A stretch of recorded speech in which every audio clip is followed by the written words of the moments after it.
Hello, everybody.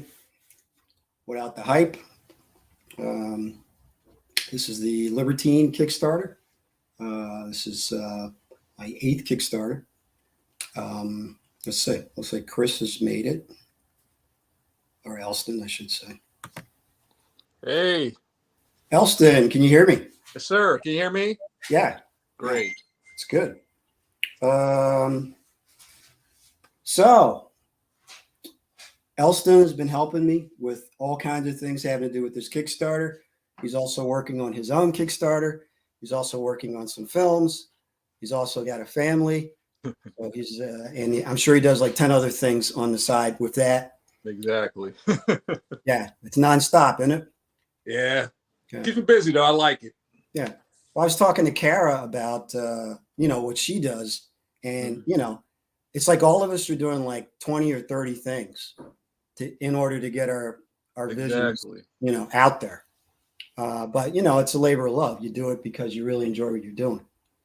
Yeah, especially now you got to kind of do a lot of different things. You can't just do one thing anymore, It doesn't feel like it if you want to achieve the results you're looking for. Mm-hmm.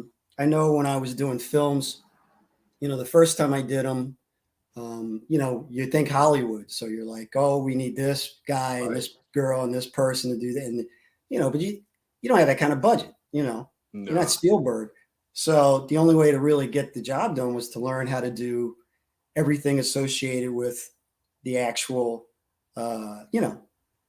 job, whatever it was. Exactly. So I taught myself editing and, a lot of things. I don't think I was great at all of them, but it was good enough for me to get the film out and get into some festivals. Right. So, makes you a better filmmaker too, because you have an understanding of how everything kind of comes together, Mm-hmm. Looks like a few more people will be coming in. I'll wait until we'll give another 5 minutes. Usually I launch right at the beginning. Okay. So we can watch the ticker.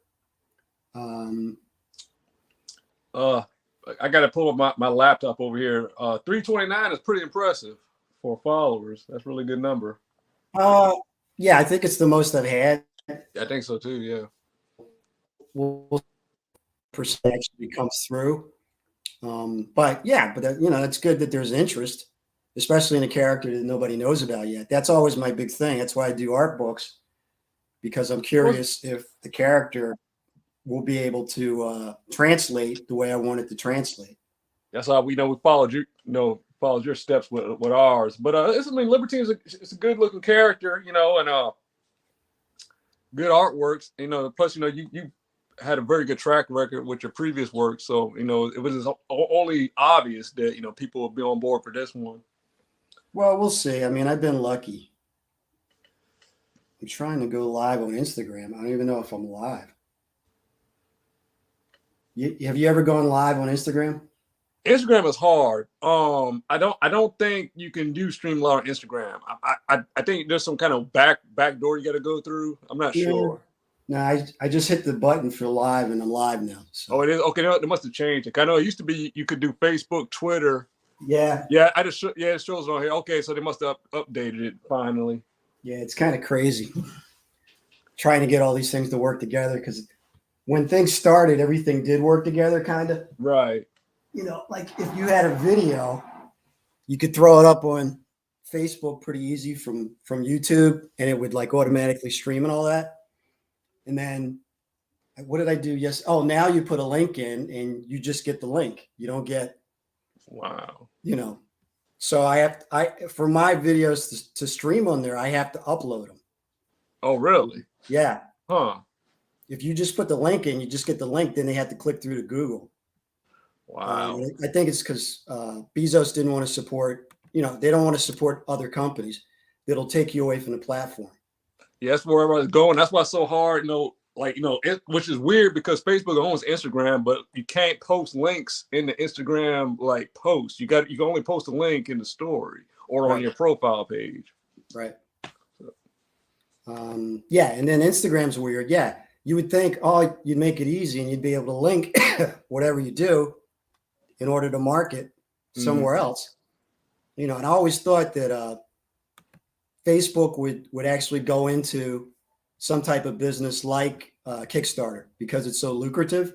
Right. And I thought, yeah, since my page is on Facebook, they're just going to connect it with all these people, and I'll be able to market directly from there. And as a small business, they've made it pretty difficult. Yeah, they want you to pay for those ads, man. I guess.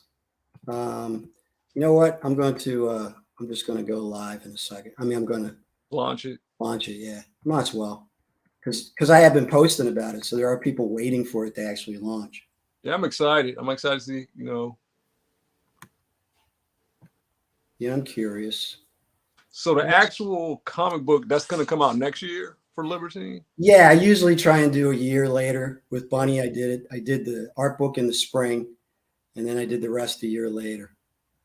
Cool. You already got the script and everything written for it? I did a synopsis. I didn't write it out because I'm still thinking about the character. I actually am going to do, since I'm going to do podcasts for the time being. Okay, Steph's backstage. Sorry, I was off page there. You might have to find it. What's up, dude? How you doing, man? How you doing? How you doing? All right. Hi, Chris. How are you? Hey, buddy. How you doing? I'm good. Let me move Busy man. Steph and Carrie are so busy. Oh yeah. Hi. Wait. Hi, Carrie. I think she's over there. She's really small though. I'm trying to finish something up, but I'm listening. Of course you are. Yeah, we're working late. Yeah. You guys, how often do you do that? Do you do your show where you draw and all that? Thursday night, every Thursday night, every week. Okay. For 3 years. 3 years now. We just hit our 3rd year. We didn't even realize it. Awesome. Yeah. Isn't it weird how time goes? I feel like we just started working together, but we've done. I was talking to you before the first Kickstarter. Right. Yeah. So it actually has been going. All right, we launched. So I got. Awesome. Let me refresh this then. Let me see. It's I wasn't looking at the calendar. I didn't realize today was tax day.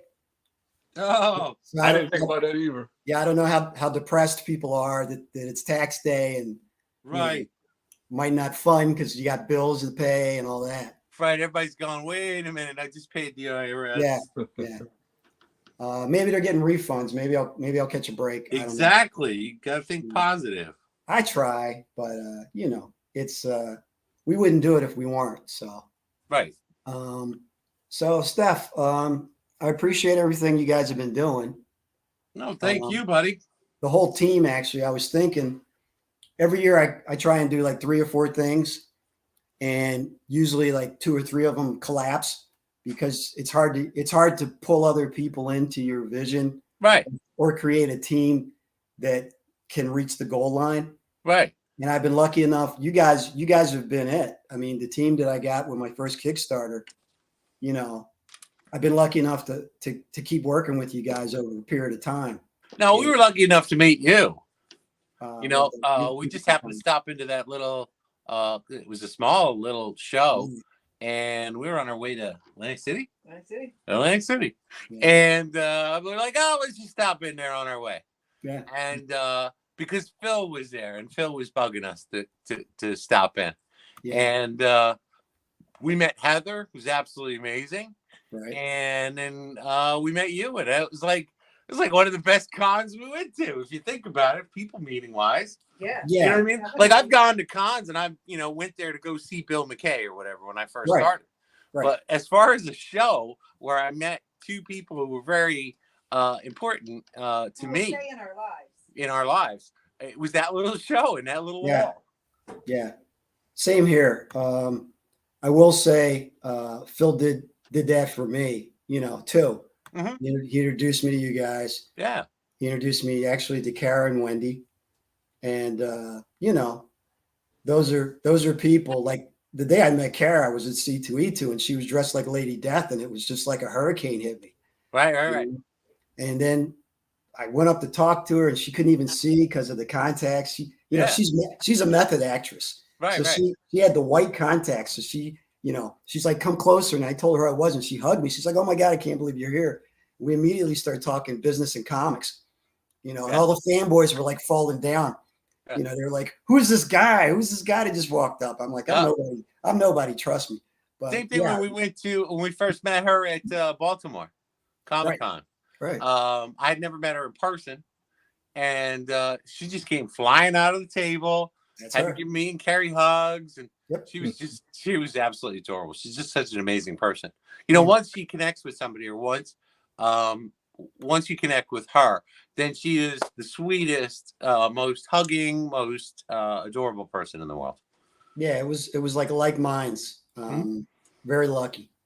So, but you know, then I also met Chris here, and yeah, once again, it's like lightning. I mean, we oh, you know what got me? Those ads, Steph, do you see those ads that jump around? Yeah, that's Chris. Oh, okay. I saw him doing that with his stuff, and I was like, man, that is just crazy how that moves, and it just grabs your eye in that it's cool. short period of time to grab you like that. So I started talking to him in general. And, Are you dropping those things on Instagram? I put 1 or 2 on, yeah. Because that's the kind of thing if you drop a video on Instagram, they're like, eh. Yeah. But if you could, I don't know if you can load it into a reel. Reels almost have to be done live. But what Instagram gives you about 30% more boost on a reel than it does on a video. Right. Because they're trying to push the reel. Instagram's trying to be TikTok. So what they want is people to do little live videos. Right. So like if you just post a video, you get a little bit of a boost on Instagram because they like videos, but they want you to do a reel where you hit the button and you video and then you end it like live. So those get the most shares. Yeah, I think you can upload as a reel, if I'm not mistaken. I think so too. I think there's a way to put it in as if it was a reel. Yeah, I gotta look at it. Stories too. Stories help out a lot too. Stories, yeah. Live stories, yeah. Yeah, it's tricky. Steph, are you on TikTok? No. You know, not that I wouldn't want to be, but the last thing I need is another platform. I mean, I barely got onto Twitter, and Twitter's pretty much it's just a political space now, so it's really not worth it. But it takes me how many hours a day, hon? No, at least 3 or 4 hours. You're just my screen time is like 6 hours a day. Yeah. And, you know, you get that average screen time at the end of the week on your phone. Yep. It could be like 6 hours. So that's 2 platforms, Facebook and Instagram. Yeah. And honestly, Instagram, the algorithms have sucked so bad since 2021 as far as growth. I'm really going on there and photobombing. Like I'm not putting the 3 hours in on Instagram like I used to because the algorithms aren't paying off for that anymore. Right. You know? So most of that time's on Facebook. So just 2 platforms is taking up like 5-6 hours of my day as it is. Yeah, it's a battle. And with TikTok, the problem is you could go on there and make a little TikTok video, but you got to do them a couple times a day, every day. And do you really have the content? You know what I mean? If you're not flashing your boobs, do you really have the content to make 3 videos a day? Yeah. You know what I mean? And TikTok's one of those things you could like post every day and get nothing and just post 1 video and that just goes. I know, and you get lucky. But then you got to have more content to back it up, you know, to show people. Because all those people watch that video will go back and look at your content. But if you don't got something coming up there 2 hours from now or 3 hours from now, they'll forget about you. Oh, yeah. I still think YouTube's better than using TikTok, to be honest. Yeah. I think in the long run, I think YouTube's still a better platform as far as that kind of thing. Yeah, I think your content will hold up there, can get access there. You get longer term hits on your content on YouTube over time. Like you may not get, you may get 10 live views, but you may end up with hundreds of views of it later on. Right. I don't see TikTok lasting that long. I mean, 5-10 years from now, I mean, maybe it might not even, you know what I'm saying? Remember it was like Vines or something? It was something similar to it. That died, so I don't know. And I think everybody will just kind of encroach in that TikTok space. Right now, that's where everybody's doing their videos. All it's going to take is some other platform to do it a little better or a little different, and everybody will just migrate over there. Didn't the pandemic, isn't that what made TikTok kind of blow up when everybody was kind of on lockdown? Stuck at home on their phones. Right, yeah. Yeah, because if you think about it, before TikTok came along, everybody was a Twitter influencer. Then they were an Instagram influencer. Now they're a TikTok influencer. just takes the next one. Nobody's, you know, other than Instagram models, nobody's bragging about being an influencer on Instagram anymore. You know, like only Instagram models do that. So, you know, eventually those influencers will move off of TikTok, and TikTok will go away too. Yeah, and the blue check mark, that's not incredible anymore. You can buy one now. So it's amazing. And then somebody posted something. The blue check mark is supposed to give you more visibility, right? That was the whole point. You're going to pay for the check mark. It's going to give you validity. And they were going to encourage you to pay, they were going to boost your visibility. People who got blue check marks, like celebrities, lost views. So they're like, this friggin' isn't working. It doesn't even work the way they say it's going to. So, yeah. It's tough keeping up with everything, but yeah, I thought something would have come along by now and wiped Facebook out or changed the way people are doing things. But it seems like we're stuck with Zuckerberg for a while longer. yeah. You know? Yeah, I think Facebook, Twitter are pretty much they're here. I don't think they're gonna go away. And YouTube, obviously, YouTube's not yeah, as long as YouTube's got way too much content, it'll stick around forever. Yeah, but no, these other ones I don't know, like Snapchat. That's you know, that's just kid stuff. I don't know. yeah, you know, and the weird thing is, like, Instagram was supposed to be a photo sharing app, but now the TikTok came along, they want to be a video sharing app, whatever.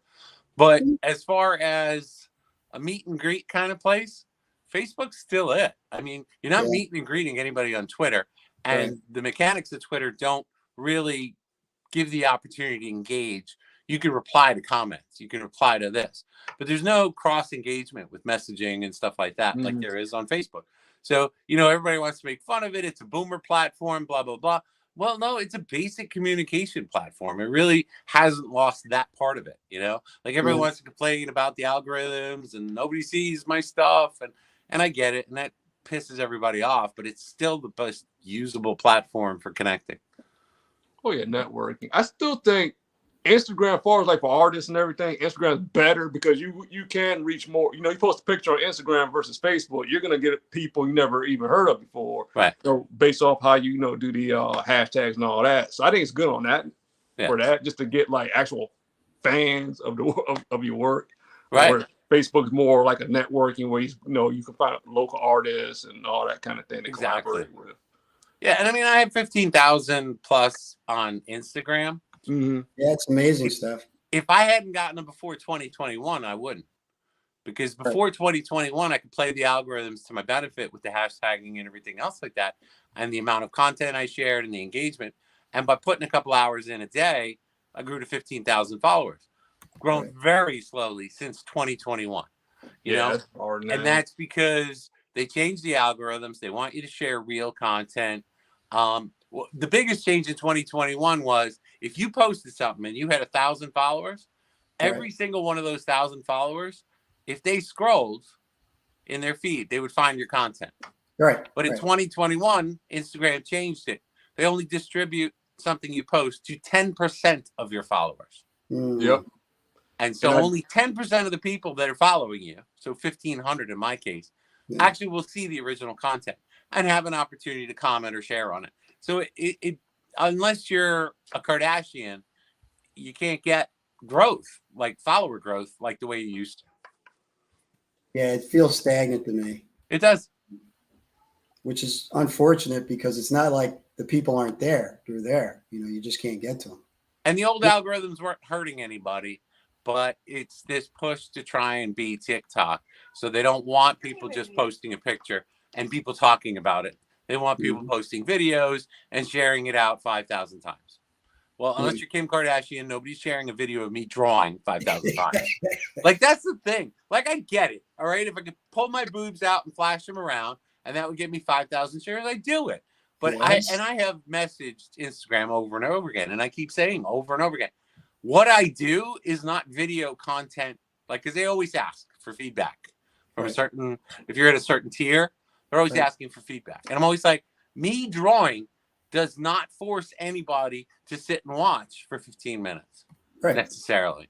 Like, I can't every day put a video up of me drawing and that help in any way to drive engagement. The only way I can drive engagement is by posting pictures of my work and engaging with the people who are reacting to the work. But if you limit the amount of people who can see my work, I don't get to talk to as many of them about it, and I don't get to keep them on your platform as long. Right. Because that's all these platforms. It's about how much time what you do keeps other people on there. Yeah, it's very odd. It's the easiest way I can explain it. The amount of time that you keep other people on the platform is what makes you valuable to that platform. Right. Because then they're exposed to more ads. Yeah, that's what I always think is weird about celebrities today. You know, when I was a kid, celebrity acted or they sang or they did something. And now you're just famous to be famous. So it's very nebulous, you know, how they pull it off. Yeah. But, you know, manage it for as long as you can and ride it out as far as you can go. You know, exactly. That's the way it is. There are different levels to that too. You know, just because you could be big on YouTube, but no, some of them try to go over and do real movies and doesn't work. You know, so there's that too. Yeah. The only good thing is, like, Carrie watches. Carrie, I'll show Carrie. Okay. She's over there in the corner. Carrie watches these videos, different videos that I think they come up in your Facebook feed, right? Yeah. Like, there's this doctor guy, young doctor guy. Oh, I love Dr. Mike. Dr. Mike. He's cute. He's well spoken. It's good. And, have you seen it? No, I'm just saying those are, to me at least, that's something of a talent. He gets on there and he'll show videos of reacts to different TV shows, he reacts to TV shows or whatever, but he comes in as a doctor and says, no, that's not like he did one about the Family Guy. He's like, no, that's a multiple fracture injury. And what you should like, it's fun and it's interesting and it's learning. And he's not what you'd call a celebrity, but he's very watchable. So at least you get that part of it, that you see content from some good quality people that is enjoyable, and like they would never be on mainstream TV. No. Hi, Wendy. Hi, how is everybody? Hey, how are you? How you doing? I'm good, thanks. Thanks for, I know you were, tied up. Thanks for stopping in. I am happy to be here. Always a pleasure to see you. I was thinking the other day, we probably need to figure out a con where we can all meet, like when we went to Baltimore that one time. Garden State. Like once a year. Garden State. Once a year, there should be one we can go. We're in your neighborhood, GSCF, June. Okay. Garden State Comic Fest in June in the Menon Arena in Morristown. All right. Wendy's going to be there with us. A lot of other people. I have no clue where this is. It's north. I'm South Jersey near Philadelphia, so it's north of me. Tell her I drew her picture. But it's not far. I mean, I did it. It was the worst picture of Jersey I've ever seen. It was the worst picture, but I got to show her Jersey. Carrie drew a map for Wendy of what New Jersey looked like. With one hand on a marker. She lived here all her life. It didn't look anything like Jersey. I can imagine. Well, because Jersey is amorphous. It looks different to everybody who lives here. I know. People draw the head too big or the shoulders too big on it. We all focus on what we like about Jersey because it's so many different things. Don't show that to anybody. It's South Jersey was the same size as like East Brunswick on this map. I was like, what the hell is this? It was adorable because I don't know the East Coast at all. So for me, she's talking about this and this and this, and I'm like, I don't know where any of this is. Yeah, that was kind of funny because you were like, well, it's kind of like Pennsylvania up there, but a little different. I'm like, Wendy doesn't know Pennsylvania. I don't know where Pennsylvania is. Yeah, it's hard to compare. Kind of like this, but I don't know what that is. Can we drive to Pennsylvania? Yeah. And I think it's only 20 minutes but it away. really just looks the same as where we're going to be. That's hilarious. CB's here. Hey. Hey, CB. Hey, how you doing? CB, what's up, man? Okay. What's going on? Oh. I'm sorry. I'm right here. I can hear you. How are you doing, CB? I'm doing well. Good to see you. How's everybody doing? I'm not going to say too much about your project, but CB was nice enough to ask me to write something for something he's working on. It'll come out later this year. Yeah. Oh, that's cool. Yeah, it's really, well, I love all the work you guys do. So there's nothing that, I love more. But it was nice of you to wrap me in and let me write a few words. Of course. Yeah, it's all part of my art book, so I'm super excited about it. Yeah. Oh, that's awesome. When's that coming out? I'm shooting for August because it has sort of a horror pinup theme to it. Yeah, so it's perfect. hopefully I can get it out, in October and everyone can enjoy it as Halloween hits. Oh, that's cool. Yeah, good timing. Yeah, Yeah. good time of year. So- CB, thanks for everybody, as long as I have you, for the brilliant work you did on Libertine. I might as well talk about that a little bit. Oh, thank you for such a fabulous character. She's great. So Well, much fun. I sit around and think too much, as my family says, and I think about like what kind of character would I like to see that I haven't seen, generally, and that's how I came up with her. And then the military aspect, I did the horror the New York Comic Con with Stan Konopka last year, and his wife is a woman who was in the military. So I'm going to, when I write things out, I'm going to try and make it as authentic as possible, and give that experience and explore that in a surrealistic comic book world, Right. But kind of grounded in that reality. I just love the red, white, and blue costuming. That's the other thing. I was talking to Carrie yesterday, and she saw the bomb pop that I put up. Right. She goes, "Oh my God, that's so brilliant!" And I was like, "Yeah, when I was a kid, I just used to look at that bomb pop and be fascinated. Oh, it's red, white, and blue, and what part am I going to get to next, and all that." No, So, it's got a nice, from an artist's point of view, it's got a nice punchy color element to it. It's like reminds you a little bit more classic superheroes. I mean, it's got a little bit of Power Girl in there or whatever, but it's not all white, so it's not Power Girl, too Power Girl, and no bob cut like Power Girl. So, so it's kind of cool. Yeah. It was a lot of fun to play with. Yeah, I think if this goes well, the book will be a lot of fun. I mean, it'll be substantial. So we'll see. How many pages is the art book? It keeps growing because I had art coming in until Chris. Art came in today, right? Two pieces. About 3 hours ago. I don't know. It's got to be like 25 pages, maybe 30 pages, something like that. Yeah. Yeah. It's packed. Nice. I try giving people a nice bang for the buck, but it's stuff that I love looking at anyway. So I'm always happy with what I get from you. Did you get all your favorite artists in there? Anybody you missed? Anybody who couldn't jump in? Well, working with Shikari was very interesting because Shikari would contact me at I guess, it's 2 a.m. my time. Right. But, what do you think? Should a mole go here? Should a mole go there? It was like when I was shooting a film and I had an actor that wanted to know how the cigarette was held by the character. Right.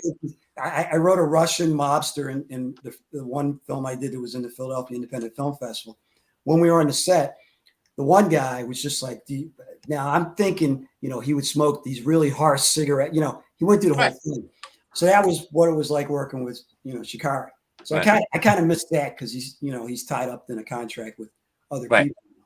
But everybody else, it was like they like the character. It seems interesting, and then I just let you guys run with it really because I like the fact, like I did with Bunny, that I haven't thought it out all the way. It's not a solid thing. It's very fluid. And then I hand that fluid to you guys, and you give me back something wonderful. So I think in a way it's kind of cool. It's like when you do a movie, they do the script, whatever, and they send it off for storyboarding. And I'm sure that everybody in the production of that movie, they don't know how those storyboards are going to come out. No. And there are some looks in those storyboards that probably define how the film goes. Because some artist interpreted something from a script and it probably created an image that grabs people's attention, Yeah. Yeah, it's storyboards are always interesting. I always think about I bought the storyboards for Star Wars after they came out in 78. Wow. And it was literally, and I'll show you guys some time off of this, but there was a shot of a person standing on the Tatooine planet, over a cliff. Only it wasn't Luke. It was a girl dressed like Luke.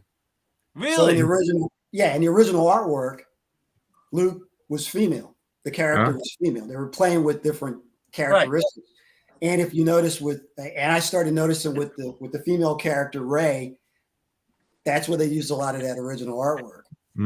That's cool. Yeah. But yeah, what I get from you guys informs how I'm going to write the actual book. Well, and it makes sense. Yeah, you get the look, you got this, you got the idea, you got the script, you got the character. Now you get a look, and that's gonna help you develop the story. Yeah. It's like a combo thing. Because it's funny because a lot of people, you talk to these creators and they write a comic and they go and they write a script, and then they shop out doing the artwork or whatever. Like comics is a visual medium. Yeah, it is. It blows my mind that you would be a creator and create a comic, and Wendy and CB are exceptions because they're artist creators, that you would create a comic which is a visual medium without working the visual part of the medium in right from the beginning.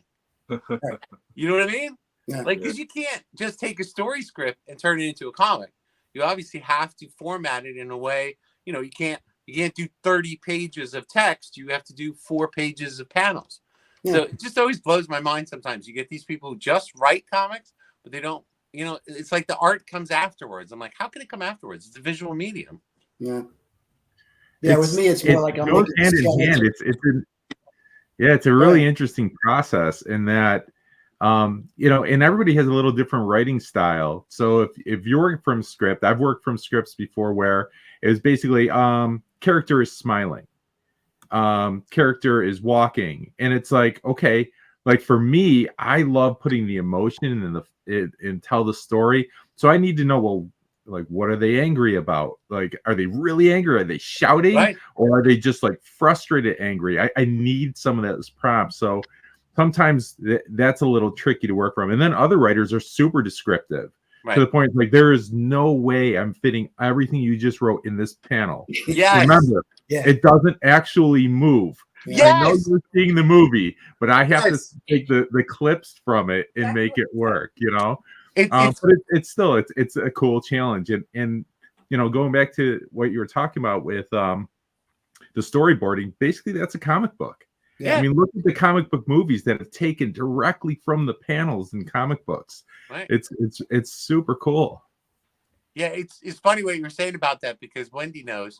I won't rat out Joshua, but but I was working off a script and I was basically screaming, and Carrie's like, "What's the problem?" I'm like, I'm reading a panel that has 4 different camera angles to it. Like, oh wow, we can't move the camera. It's a panel. Like, I have to do this in one shot, one take. Yep. Yeah, usually when I write scripts from artists, I'll accompany it with thumbnails. You know, like this little rough thumbnail. So they are, you know, page 1, panel 1, overhead shot. Well, no, whatever. It just helps. It helps speed up the process. You know, if you don't, I think if you want the artist to have some freedom with, you know, creating, but if you make it too vague, you know, and they give you their interpretation, you say like, oh, that's not what I had in my mind. Well, you didn't tell me what you wanted, so you know, you have that problem. It's funny what you said too, CB, about knowing what kind of emotion, like, you know, they're smiling, but why are they smiling? It's funny because Carrie, I don't think Carrie can color a character if she doesn't know the character's name. If she can't, like, she'll be like, "Who's this for?" And I'm like, "Whatever." And she's like, "Well, what's the character's name?" And I'm like, "I don't know." Yeah. And it's almost as important as eye color. Like, she can't start coloring it unless she knows something about the character for her to connect with and understand how to do it. I totally understand that because I'm like that with covers too. Like, I need the story. I need to know like what's going on in the book. I can certainly do a pinup. We've all done pinups. Oh yeah.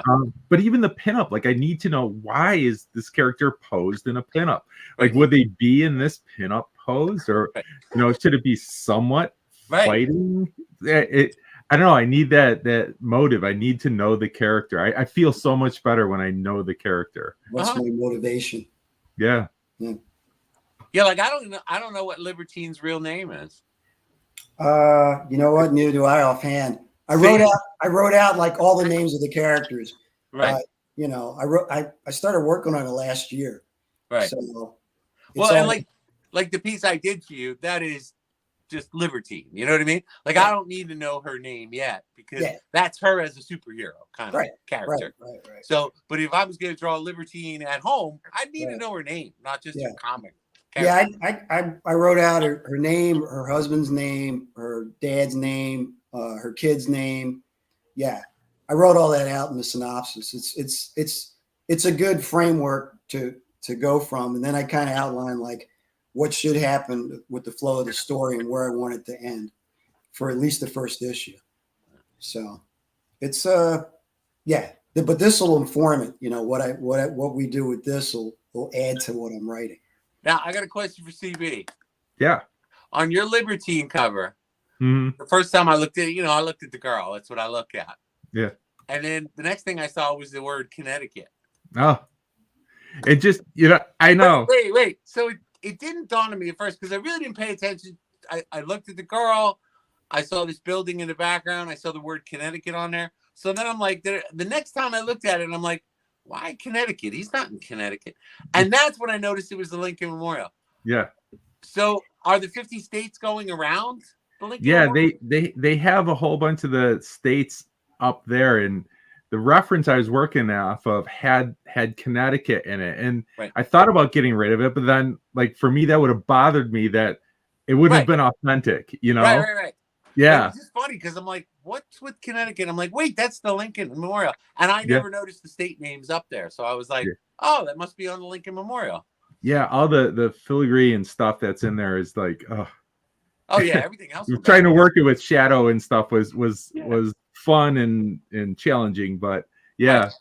Right. And I really thought about like removing it, but then I thought like if I remove it, like will someone go the opposite and be like it should say or it should have I've looked at the Lincoln Memorial. Where's the states on there? Yeah. And I wanted to actually make Lincoln bigger in the background, but then he disappeared behind Libertine, so I lost that effect, Right. Yeah, but it's funny because you do something like that because you could zoom a camera and you could focus the camera and bring Lincoln closer or something. But if you do that, you run the risk of somebody going, well, he's way too big. Like he's not that far forward in the memorial. He's mostly in shadow. You get all these like, it's like, people, do you understand perspective and how it works and focus? Do you also understand it's a comic? It's a comic. Right. It's like they fly around through the air with magical superpowers. Connecticut's got to be on. I know. When I do stuff like that, I think of Cloverfield, where the creature knocks off the Statue of Liberty's head and it tumbles down the street. Right. And they said they made it to scale when they did it, and nobody believed it because to scale it looked too small. Right. So they actually had to enlarge her head for that scene for people to believe it. Right. Wow. Right. Well, yeah, because it didn't look impressive, I guess, going between the buildings or whatever. Right. So I wanted to come back to what Al was talking about with fleshing out your characters, and I'll ask the writers how much, I don't want to say world building, but maybe character development behind the scenes do you get into before you bring your characters to life? Like, how well do you know Libertine and her friends? Or Wendy, how well do you get to know your fairies? Because I've heard people said like have an interview with your character. And Chris, you write as well, correct? It's the first time I'm meeting you. So so I don't know, maybe you guys could talk about that. Wendy? I have like a huge backstory for my girls and what they've been through and their experiences and all of that. So I really delve deep into their characters and I feel that like I'm so connected with them. I get very defensive about my fairies. Like she wouldn't do that, or she wouldn't look like that, or she wouldn't behave this way. And I think it makes it easier to write because I already know where they are, where they're going. And it just makes it more fun. And when I get to bring them into the real world, into their stories. So for me, I go pretty deep. Same with Luna. I mean, Luna's just so much fun, totally different than the fairies, but we did the same thing. Like she's got a huge backstory. Well, she's also, sitting right here, So right. My kids have made stories up about her for a long time. So we have a lot of backstories on our stuff. Right.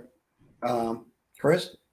Well, usually when I create a character, I have the idea. So, or let's say like Superman was a character I made up. All right, I want to make a story about a guy who crashed the Earth, who's alien. All right, cool. So I take that and I kind of start building off of that. So I create his personality. Then I can start creating the other characters and the villains. So it's kind of like a backwards engineering type idea. Once I have a core concept that I like, it's easy to kind of create around that the characters and give them their own motivations and stuff. Yeah, with me, it's kind of like I said, I think about the character a lot. The biggest thing I know when I started with vampires and working with Connor, because he does the interiors, was he wanted like really good character descriptions. So if I know I'm going to do these are the people that are really important in the story, I write out really, really good character descriptions of each one. And then they kind of come to life when I love dialogue. I love them going back and forth. I love them cracking jokes. I'm from New Jersey and I got the Kevin Smith smart ass language dialogue. So that's where they come to life for me. But I do try and define them, as best I can before I get into the actual script writing. So, and I must have personality disorder because it's like, I feel like that's a piece of me, but then now I've written so many comics. I'm like, am I like 56 different personalities or something? No. Right. Maybe like they all take like an aspect of me, because actually Connor is very much like Cass for vampires. And I actually call him Cass sometimes by accident because when I'm writing the character, and I don't know Connor that well. I mean, I met him on Upwork when I first posted, and he actually was the second artist I was going to work with because my hat there dropped out of sight, and then I was like, well, you're up. And then, but we've done 9 issues now, and it's like, I give it to him and he comes out with it now. It's not even like we discuss it anymore. And he's always like, is it okay? And I'm like, all I know is when I take it to a store, because I take it to every comic I take to the local store, he looks at it and he just goes, oh my God, this is great. This will, I have people waiting for this. So I said, whatever it is you're doing, keep doing it. We're at a point where there's synergy. And I'm like that with you guys now. I think what would interest you guys? Because you guys are doing a lot of different things. Hey, Ruben's here. Awesome. Ruben. Hey. How's it going, man? Sorry, I wasn't sure if I was going to be able to make it, but yeah, it's all right. I kind of just throw it out there, and whoever can make it because I know, everybody's got other stuff to do, other than comics. You got a life too. So, but how are you doing, Ruben? What's new? We're working. Doing good, hanging in there. Yeah. Just trying to do some work. I was glad when you reached out about this one and we talked about it. Yeah. So yeah, it was exciting. Yeah. I leave the door open. I know everybody's got a life. I know there was a post the other day on Comics Launch, Wendy, where they were asking, how do you handle working with artists and their lives and what's going on? And I was just like, you just leave it open. Everybody's going to have something come up that's going to stop them from doing what they want to do. And you just keep rolling, and then leave it so that whenever they want to work, we'll work, but everybody's got something. I have stuff. Everybody has stuff. So we don't work in a vacuum, Yeah. So I think too, like trying to give artists, enough heads up helps a lot too.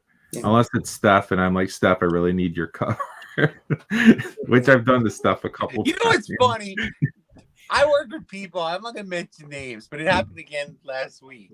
I've worked with this guy probably 5 covers now I've done for 5 of his books, right? So he reaches out to me, hey, I need you on the next one. Okay. When's it coming out? When's it launching? 2 weeks from now. Like, what? Yeah. Like, it's fine because I can do it. But we've done 5 covers together. You couldn't tell me, like he didn't ask for it after the last book. He didn't ask for it a month ago. No, everybody comes to me like a week before. And it's like, by the way. Yeah. It's tough. Because your curse stuff is that you work fast. Yeah. Unfortunately, people know that. I know. Bob's like that. I mean, if I needed a comic in like 2 weeks, Bob Heron could probably crank it out, and it would look great. And it's like, that's crazy that he draws like that. You know what I mean? But yeah, I usually try and give a heads up. I mean, you guys know what I'm working on for the year now. I want to do a Witches, probably late summer, and then Vampires 9. Connor actually, he got a break in between his Pixar Disney thing, and he just started working on it, you know.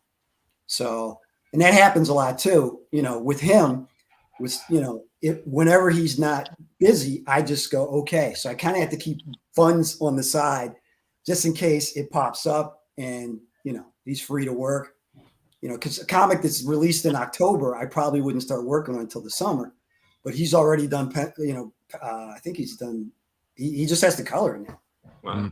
Nice. So Vampires 9 is done, and I actually have a couple covers because I had, when December came up with that idea to have her and Ivanette and Courtney on the cover. Yeah, I had Draxina do a Vampires cover because that was the original idea. And then I was like, well, I'm doing, you know, can you do another one? So I have that, you know, so I already have like that 1 or 2 covers to go with that. So the year's kind of like, that's enough. Maybe I'll throw in Blackjack. I don't know. We'll see. Because, you know, I like to keep everybody busy. I don't want anybody to go too long without work because I'll lose your attention. It's like having, you know, dating 10 people. You throw a little something out there every once in a while to keep people's attention. Well, I got a question. Like CB was saying, then somebody will reach out to you, and it's like I'm working with 5 people right now on covers. Like, you know, I love you dearly, but where were you the last 2 months that you couldn't have talked to me about this? You know, I thought you left me and moved on, you know? Yeah. Yeah. When you don't touch base, it's tough, but things come up and people get busy, but I usually try and reach out to everybody. So Alton, all your characters, it's the same universe, right? Everybody. Yeah. Yeah. They're interrelated, although I haven't connected everybody yet. I'm kind of waiting for an event. That's what I'm about to ask. Are you going to do like an event store, like an Infinity War type thing or something? Yeah, well, I've been trying to end vampires for about 2 years. I literally wrote 3 issues, and and then you hand it to the artist, and then, you know, he's running away with it in a way because he's doing like he's all excited. He's doing additional artwork, so it's taking longer. You know, and then you look at the artwork and you go, well, that looks great. I can't say, you know, throw out a page or, you know, make it shorter or let's, you know. So towards the end, I do have like an end game scenario for vampires. So they'll come together and then, you know, that'll be like that volume. And then I have another idea for vampires after that. Okay. Well, if you go too long, you end up jumping the shark. So you want to. Well, that's the thing. I'd like strong. Yeah, I'd like 10 issues of every one that I've done. So 10 witches, 10 vampire, 10 werewolves, and that's enough. And then move on to something else. Right. And that'll be, when I'm done, that'll be 50 or 60 comics. So I mean, that seems like plenty. Oh, I think that's enough. Yeah. But and I know everybody. I've been trying to pull together the TV thing, but I was working with a bunch of independent film people, and one of them got in a situation where one of his directors stole the film, and now they're all suing each other. Oh. Yeah. Oh, God. It's not Chris, thank goodness. But you know, things come up, things happen when you try and pull things together. And we thought there was drama in comics. Oh, it's crazy. And I haven't even shot I'm always jonesing to shoot something because I haven't shot. Last thing I released was the film I did with the kids that was in the Philadelphia 48-hour film festival, played at the Ritz in Philly, where they got nominated for best young actors. Now they're towering over me. So It's about time for me to do something. But when I was talking to Kevin Smith at Jay and Silent Bob's last month, we were talking film, comics to film. And he was saying even at his level, he came out with a comic. Now he's got to do a couple of books before he takes it somewhere where they go, this might be a good idea. He goes, Al, he goes, I know you think I'm like the guy, but even with what I'm doing, comic wise, that's how you got to do it. And you should shoot a trailer, make it a really high quality trailer, and, you know, take it to festivals, and that'll get attention and that'll do it. So, and that was his advice, him and Mark, the guy that works with him on his podcast. Any thought of skipping the movie and going right for the Netflix? Well, that's the thing. I was telling Chris, you know, books to film to Netflix. Because I was thinking or to series streaming. That would the be movie part, because that's the hard. I would think getting a trailer is good. A trailer gives people a taste of what you can do, and if you put a few dollars into it and do a quality trailer, then you get people's attention. Because sometimes people love the trailer more than they do the movie. Right. You know, it's like, how come that wasn't in the movie? That was in the trailer. You know, which I think somebody got sued over. So I don't think Hollywood will be doing that much more. But I know a lot of times with trailers, like there's companies that are out there that specifically just make trailers. Yeah. And they can only work with what they're given, and sometimes it's something that ends up on the cutting room floor. Yeah. So, right. but it's in the trailer, right? Nobody has to edit or work on. Yeah. You're right. Which is, I've always found that kind of fascinating too. I think editing would be kind of cool. Yeah, you know, my wife is a coder, and she's one of the best editors I've ever seen. She's really, really precise and really quick. But, you know, since we started doing films, her career has taken, you know, off. So she doesn't have time to do it. But I always liked editing because, you know, what you start with and what you end with can vary greatly. Yeah. You know, as long as you captured the shots that you were looking for and enough of it, you could do a lot of different things with the editing. You can't make it fun. I got that script from Joshua Main, and man, did I do a lot of editing. Yeah, you can't make it like something that it isn't. But no, it was interesting. It was. So, Steph, you did some interiors then? I did a couple of interior pages for Wendy. Then that's right. over here talked me into doing interiors Nice. for this Gobbler's book. So, so if it does well enough, then we can hire an interior artist for book 2. Because how did you like doing the sequentials? Look, I'm gonna. It's awesome. It is so much fun. Panels are merciless as. All right, they are just relentless. Don't listen to him. Phoebe knows. I know. He knows they're bastards. They can be, but I don't know. There's something about being able to tell that story that I like. That might be the sick demonic part. Yeah, it ain't worth it, buddy. It ain't. I'm telling you, it's not. Find some guy for $75 to pencil the pages. Yep. Pay somebody $50 to color them and walk away. Yeah. Here's a good question. Your life has to be worth more than the time it takes. If you guys had a choice between doing an animated version of your creations or a live action, which would you think you'd like to see? Ooh, it's a good question. Because I was literally talking to Carrie yesterday. She told me to call her because she was helping me out with Libertine, and we were talking like how you would want to see, like, you know. I can, for me, it would be easy in terms like Might. I think I would really like to see animated. Yeah. But Into the Suck, I would love to see and do a live action.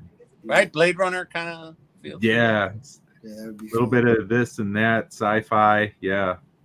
I'll be honest, Gobblers, there's only one format I want to see in. Carrie says animation. I'd want to see Gobblers done in claymation.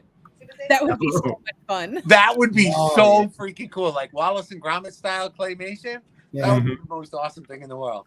I actually have a guy that does, he worked on my first movie. His name's Joe Garifo. And when he met Kevin Smith, to go back to Kevin again, at a meet and greet, his wife bought him a meet and greet. He was an actor when I worked with him, and he did some other acting. He started doing claymation, his own, in his house before COVID, like 2 years before COVID. Mm-hmm. So when he met Kevin, Kevin's like, so what do you do? So he goes, I do this. And he shows him on his phone, and he goes, oh my God, dude. He goes, you can do that? He goes, yeah. He goes, I'm hiring you. And he hired him on the spot. So if you guys see any of the Jay and Silent Bob like side things, like little shorts, that are claymation, Joe's doing that. So Steph, if you need a claymation guy, I have a claymation guy. I just think it would be a hoot to do claymation. I don't want to do the shooting. I can imagine it takes forever. Well, that's the thing. When I did that stop motion pipe cleaner movie, it took me 6 months to get 8 minutes. Right. Oof. You know, it was just wacky seeing it on the big screen at the Phoenix Comic-Con. It was crazy because I made those when I was a kid. So it's like you took your kid toys and then you put it up on a giant screen in front of a crowd of people. Right. And one guy was just like him. They were dressed cosplay and he was just flipping out. Like, because I tried jamming as many superheroes into it as I could. And he's like, oh my God, it's Green Lantern. Oh my God, it's Iron Man. Oh my God. You know, that part was funny because my kid was there. He did voices too. Mm. But yeah, it takes a while with stop motion. It's no joke. Just to chip in, I was just kind of thinking about it. I don't think I could ever do anything with film, but just thinking of the titles for Alton, I think like Vampires would lend itself well for like live action. I think like Bunny and even Libertine would be good for like animated, even if they were shorts. Yeah, they'd be fun. What about you, Andy? And traditional animation. I think animation for both. Yeah. Although I was watching, I don't know if you guys have seen Carnival Row. I know what you're talking about. Oh, it is so good. It was on HBO, I think. Oh, they ended it, didn't they? How they come They on? did. It's I think the season's over, so they're supposed to bring it back. But after I saw that, I'm like, I could totally see Naughty Fairies in that realm after seeing that show. Mm. But Luna would definitely have to be animation. I totally see that like as a Nickelodeon, Cartoon Network, very Powerpuff Girls type of a show. I totally see Luna there. Yeah. I could also see Luna being an anthology where like one story was claymation, one was animation, one was like your 3D animation, you know, versus 2D. That would be really cool too. That'd be a lot of fun. I don't know. Right now, I would love to see it get into a nice graphic novel that I could get into like Scholastics or something like that, where I can get it to more kids. Because I have a very nice control group that I can work with, and they get to see it, and they're sharing it with their friends, and you know, Luna's just become very loved in the little circle that I have, and they keep telling me, when's it going to be on TV? I want to see this on the cartoons, and I'm like, we're working on it. Yeah, it's tough. Yeah. I actually was thinking with my graphic novels, they're having a writers conference in Philly next week, and they have literary agents there who connect you with publishers. Oh, so wow. I actually signed up for it. It's for people who haven't even written anything yet, mostly. But I met with a literary agent. I did a Zoom call with one this weekend for graphic novels. And they seem interested in taking me on. So I'm going to start researching the publishing world because I don't know anything at all about it. That's the first thing I told them when I talked to her. I was like, you know, I know a little bit about film, a little bit about comics, nothing about books. But, you know, the store owners were like, now you got like all these issues, make a graphic novel, and then, you know, you get into it. So I'll do research for everybody. So we know how that works. That sounds perfect. I mean, because if you keep doing issues, you're going to get to a graphic novel sooner or later. It's just a matter of time. Mm-hmm. You know, so that should be fun. But all right, I have not funded yet. Oh, I had to pick tax. I had to pick tax night, but I am close. What was the funding goal? 2,500. Okay. I'm at 22. Nobody's found you yet. Yeah, I'm at 22. Have you posted that you launched? Well, they have an email that goes out immediately. I know, but I'm saying you haven't posted on media, so yeah, I'm posting. That's when I'm not talking. That's what I'm doing if you hear my fingers. Yeah, but you know, it's all good. With a new character, I'm trying to break the character to see if people really enjoy it. So I think we'll get there eventually. I never say like, oh, I got to make $1 bazillion. I'm shocked that I make anything most of the time. You know what I mean? As long as I cover my costs and give people a good story, I'm pretty happy. So, but We'll start blasting after this. We've been at it for an hour, so I'm going to cut everybody loose. Can everybody say what they're working on and where you can be reached so people can get to you and get your stuff, your cool stuff? Wendy, ladies first. Okay. Wendy Steen Shaner. I've got my web store, naughtyfairies.com. We have Gobblers coming out soon. You can find me at Wendy Steen Shaner on Facebook, Naughty Fairies on Instagram. I've got a link tree that's on my Facebook page, so it's easy to find me there. Yeah, that's just, if you find me on Facebook, that's the easiest place. Cool. Since Steph has disappeared, CB. Okay. Easiest place to find me is Facebook as well. I'm always working on some website that doesn't seem to ever get finished, but yeah, I'm really working on Goth Day for Big Dog Inc. I am prepping Black Rabbit for printing and shipping. Black Rabbit 2, I should say. Might is being colored, Might 2. So I was hoping to launch this month, but I think it's going to be next month.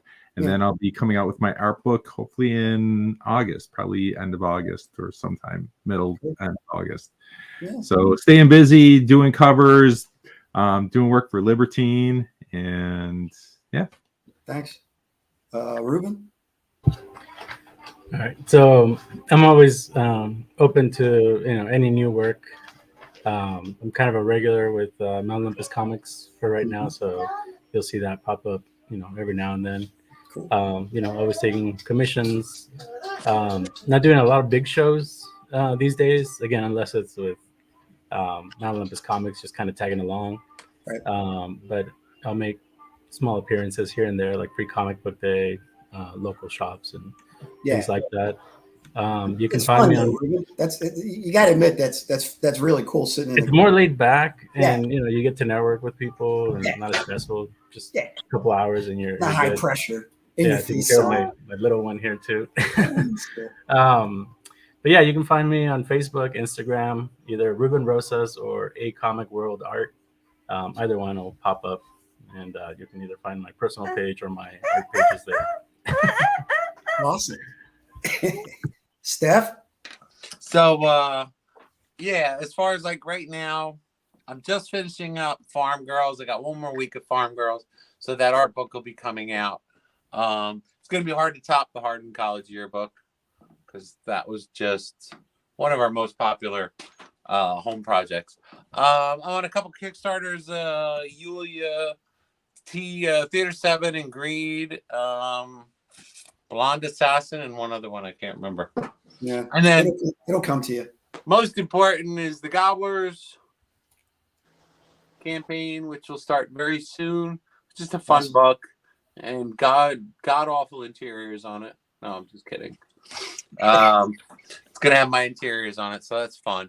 A fun project that we did with Wendy. Yeah, very cool.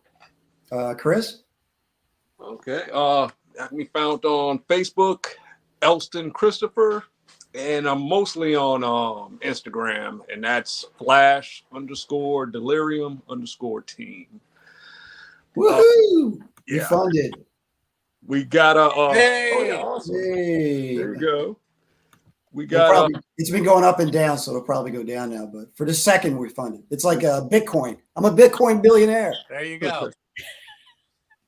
That's awesome. Yeah, Chris, you have your latest thing coming out. Yeah, we got a Kickstarter coming out next month. Horror pinup book, Sultry Slashers. It's pretty much parody / homage of all the 80s, 70s, 80s, 90s slashers, but it's sexy females.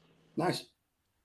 Right. Aside from that, we're in pre-production on our horror film. We're gonna shoot the end of this year. Actually, when I got this phone, I gotta work on some more props. So of course you do.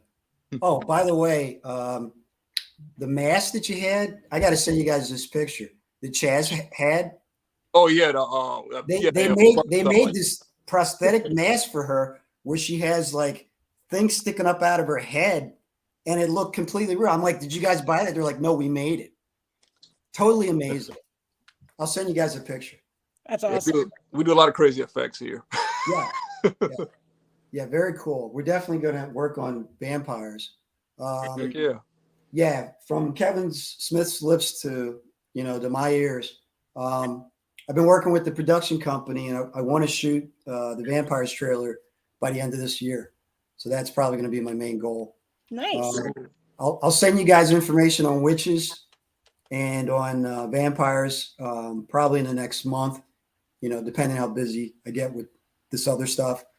And I'll let you know about the publishing stuff too, because everybody's doing books. So I'll even if it doesn't work out for me, I'll dig up as much information as I can. Awesome. Thank you, Alton. Well, I'm a professor. I like to give out information. Right. But yeah, I appreciate all you guys, what you do. I was saying earlier that of all the teams I've had a chance to work with, you guys are the teams that stuck with me.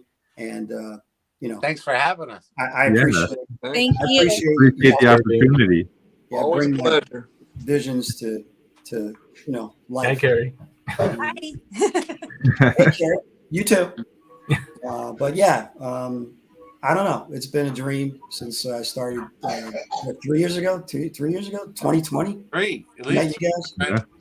So, but yeah, anything I can do, you guys know, just contact me and I'll work with you on it. Yeah. Cool. And you kind of know my skill set. So if I don't know anything, I'll, But Kara was saying that she wants to come to the East Coast. So we'll have to, she's like, find a con so we can all go there. Right. I didn't know you were coming from Garden State, but even if I don't get a table, Wendy, I'll come up and see you. That'd be awesome. I'll try shoehorning myself in. I was at Steph. Is that the place that was freezing last year? Yes. Yeah, they have 2 rooms. It's a hockey rink. Yeah. Right. And one room's not cold. In the other room, they put a thing on, and your feet literally. I think it was in July or June or something. It was in July. June. I had my winter coat, and my feet were cold. Yeah. I had to go buy socks. Yeah. And this year I'm bringing the Uggs. Just in case. Well, I'll bring one of those big Elmer Fudd hats if I go. It took us forever to figure out. Yeah. Yeah, there's a mat over the ice. Okay. And the ice Sorry, Wendy. I know you're from California or Arizona out there, but Yeah, no, Warning, I won't fair be able to warning. get flip-flops. I'm really upset. I told Yeah, her. no. I told her she's got to bring it'll the cool you off for Because- sure. It's not that the ice is there because they've got that covered. It's Yeah. that it turns the temperature for the bottom 1 to 2 feet of the floor is at like 40 degrees. Yeah. So you're walking around in like up above, you're fine, but Yeah. from your knees down, you're in 40-degree air. Yeah. My ankles and my knees were killing me by the end of the day, and it Yeah. was literally just because they were freezing. Yeah, I was running around. I kept going to Stan Konopka was there. He was in the other room. I kept running in to see Stan. He's like, "What are you doing here? You should be at your table." I'm like, "Dude, I'm trying to keep warm. Relax." So I don't know if what room we're going. I don't know if we're in the cold or the hot room this year. We'll probably be in the cold room. Oh yeah, and by the way, I wanted to try this out, Oh, Yeah. that's Yeah, awesome. that's cool. and it actually. Man, that is loaded, that gun. Look at I that. know, right? Yeah, okay. Tattoo is what we're focused on here, gentlemen. Right. Yeah, I wanted to see if I took artwork that that we were using, and I could create something that would be easy for people to put on if they want. Right. So it actually came out really well. No, it's Yeah, My fine. kid put it cool. on, and he was impressed with it, and he's a teenager, and they're not impressed with They anything. don't So get it must be really Yeah, good. right. You know what I mean? But yeah, I appreciate you guys, and anything I can do, let me know. And I'll get to work on Libertine, but I'll send you the stuff for the other stuff, and we'll just keep rolling. All right? Sounds Very good. cool. Dig it and get it. That's what we're gonna do. All right. Congratulations for funding. Congrats on Later. funding. Bye, Bye, everybody. Reverend. Bye, Have a Susan. good All night. right. Be good, everyone. Yeah. Bye-bye. Awesome. See you.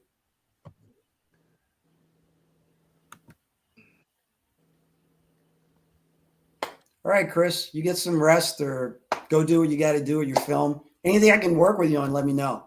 Oh, definitely. I got some stuff to show you pretty soon. I just had a meeting with my DP this past weekend,